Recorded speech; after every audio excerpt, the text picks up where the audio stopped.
Assalamualaikum warahmatullahi wabarakatuh. Sebelum kita mulai, mari kita jargon dulu ya, biar semangat. Salam matematik cuy, semangkuy. Mari kita belajar matematika dengan santuy. Asik. Oke, di video kali ini kita bakalan bahas bab baru yaitu matriks. Nah, di video ini kita bakalan belajar tentang pengertian dan juga operasi matriks. Apa sih itu matriks gitu ya? Terus juga ada operasi apa aja di matriks, notasinya gimana, apa itu ordo, dan lain sebagainya. Oke, biar nggak basi videonya, yuk kita langsung aja ke pengertian matriks.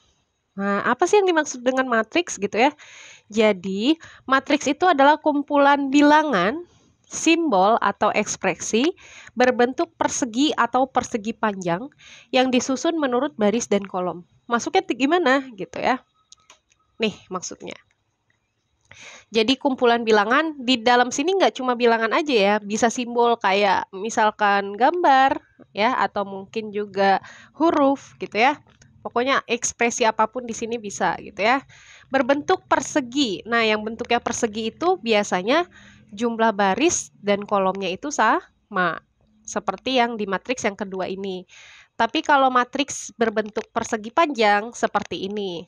Biasanya bentuk atau jumlah baris dan kolomnya itu berbeda, nggak sama. Nah, apa sih baris, apa sih kolom gitu ya? Jadi kalau baris itu, nih, yang seperti ini bentuknya, alias yang mendatar atau horizontal, ini disebut dengan baris.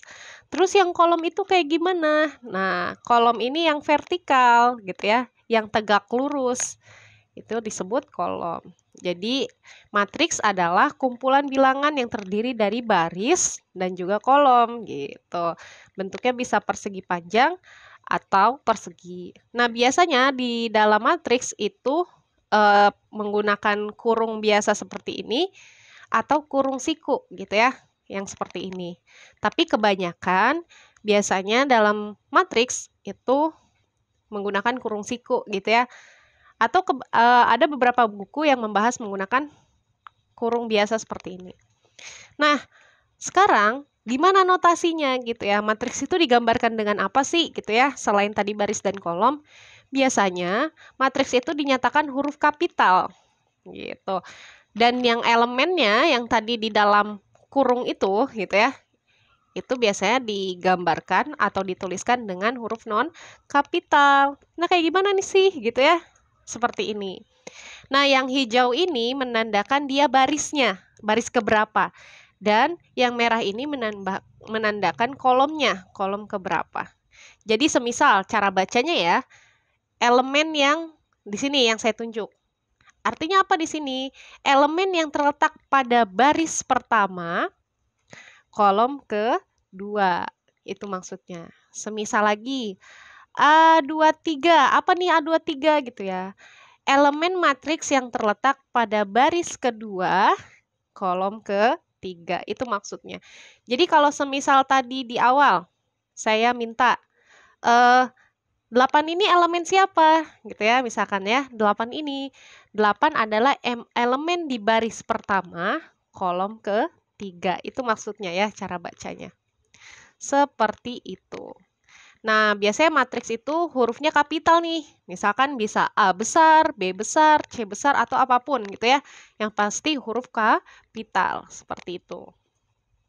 Nah, di dalam matriks ya, nggak cuma kita PDKT aja sama pengertian dan notasinya. Kita harus PDKT juga. Di dalam matriks ada yang namanya ordo.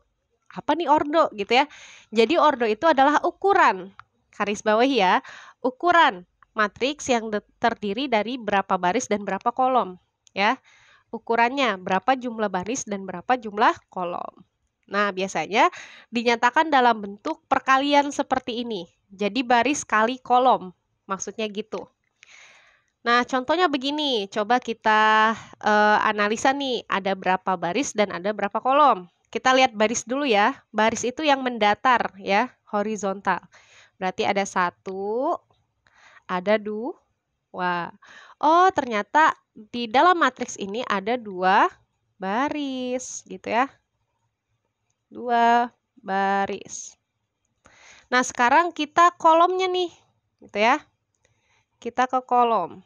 Kolom itu yang horizontal, yang vertikal atau tegak lurus. Jadi yang tegak lurus ini ya, ada berapa nih? 1, 2, 3. Oh, ternyata ada 3 kolom. Nah, artinya apa cara nulis ordonya gitu ya? Cara nulis ordo itu ada di bawah si huruf kapital. Jadi, karena terdiri dari 2 baris dan 2 kolom, maka cara penulisan ordonya nanti A di bawahnya 2 dikali 3 gitu ya. Mungkin lebih jelasnya ya, seperti ini. Nah, ini saya jelasin dulu. Nah, bentuknya begini. Jadi nanti di bawah matriks ini ordonya 2 dikali 3 gitu ya. Apa maksudnya? Matriks ini terdiri dari 2 baris dan 3 kolom. Itu maksudnya. Nah, sekarang kita kenalan lagi ya. Bagaimana kalau kasusnya seperti ini? Nah, bingung ya. Oke, seperti biasa kita analisis dulu dia ada berapa baris dan berapa kolom. Nah, sekarang kita hitung barisnya ya yang mendatar nih. 1, 2, 3. Oh, ternyata ada 3 baris gitu ya. Nah, sekarang ada berapa kolom? Yang vertikal, yang tegak lurus. Cuma ada 1, berarti nanti di sini 1 kolom. Gitu ya. Berarti artinya nanti cara menulis ordonya B di bawahnya baris dulu 3 ya dikali 1 gitu ya. Itu cara menulis ordo. Nah, seperti ini. Ya, karena ordonya 3 baris dan 1 kolom sehingga dapat ditulis B bawahnya baris dulu 3 dikali baru kolom 1. Begitu cara menulis ordo ya, jangan sampai salah. Oke, nah itu tentang PDKT matriks ya, pengertian matriks. Next, setelah video ini, nanti kita bakal bahas nih, apa sih matriks? Matriks itu ada macam-macamnya gitu, ada matriks apa, dan seterusnya. Jangan lupa like, komen, share, dan subscribe channel ini, supaya channel ini menjadi channel yang bermanfaat dalam pembelajaran matematika. Salam matematik cuy, semangkuy, selalu belajar matematika dengan santuy. Ayo, langsung cek video setelah ini ya.